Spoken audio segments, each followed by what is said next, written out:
The rain poured like it had something to prove that night. Under the flickering street light stood Ethan, shivering, his thin jacket doing little against the cold. He was only 19, but life had already taught him the kind of lessons most people learn far too late: how to survive with nothing but willpower and hope. Across the street, through the rain-blurred glass of a shining cafe, Amelia Carter sat sipping her latte, scrolling through her phone. She was everything Ethan wasn't: rich, elegant, and completely unaware of what hunger or homelessness felt like. But as fate often does, it had other plans that night. When Amelia's eyes drifted outside, they met his. A soaked, trembling boy clutching a paper bag, trying to keep it dry. For a reason she couldn't explain, she felt a sudden ache in her chest. Without thinking, she stood up, grabbed her umbrella, and walked outside. "Hey, are you okay?" she asked softly. Ethan looked up, startled. "Yeah. I'm fine," he lied, his lips trembling. She hesitated. "You're not fine. You're freezing. Come inside, please." Ethan shook his head. "They don't like people like me in there." Amelia smiled gently. "Then I'll sit with you out here." They sat on the wet bench, sharing her umbrella. She bought him a cup of hot coffee and a sandwich, insisting he eat. For the first time in months, Ethan felt seen, not as a burden, not as a shadow, but as a human being. Over the next few days, Amelia couldn't get him out of her mind. She came back every evening, always finding him near the same street corner, sketching on scraps of paper he collected from trash bins. His drawings were beautiful, raw, full of life and pain. "You made these?" she asked one day, amazed. "Yeah," he said, embarrassed. "Just something to keep my mind busy." Amelia's eyes softened. "You've got talent, Ethan. Real talent." He shrugged. "Talent doesn't buy food." But Amelia had an idea. A week later, she showed up again with a backpack full of sketch pads, pencils, and a small camera. "We're going to change that," she said confidently.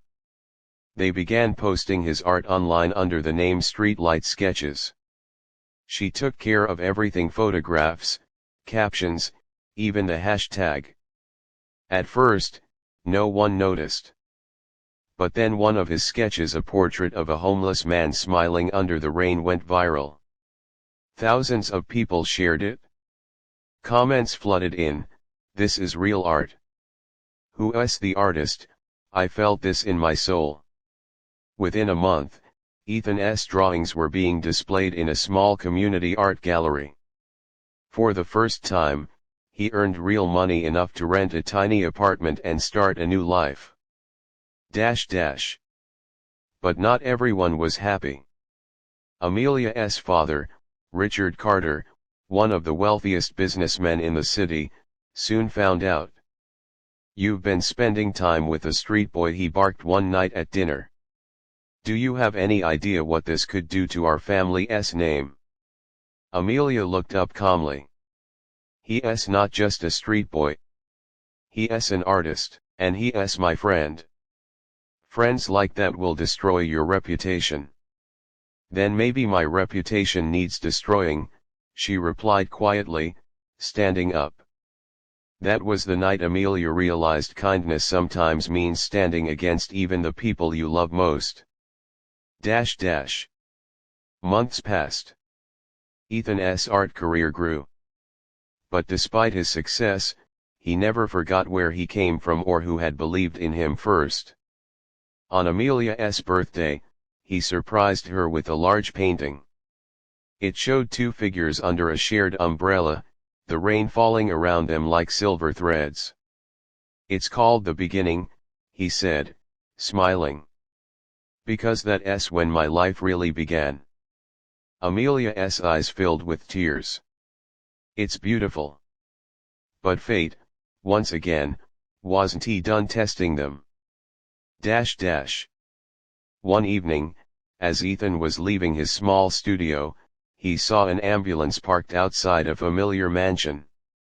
It was Amelia's house. She'd been in a car accident, severe head injury, doctors uncertain if she would recover. For weeks, Ethan visited her hospital room every day, holding her hand, telling her stories about how her kindness had changed his life and the lives of others who now followed his art. He refused to believe she couldn't hear him. Then one morning, as sunlight streamed through the blinds, he felt her fingers move. Her eyes fluttered open. "Ethan," she whispered weakly. He smiled through tears. "Welcome back, Amelia." Months later, when she recovered, Amelia and Ethan launched a foundation together, the Streetlight Foundation, dedicated to supporting young artists from underprivileged backgrounds.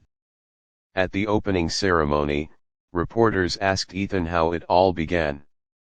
He looked at Amelia, smiled, and said, "It started with kindness.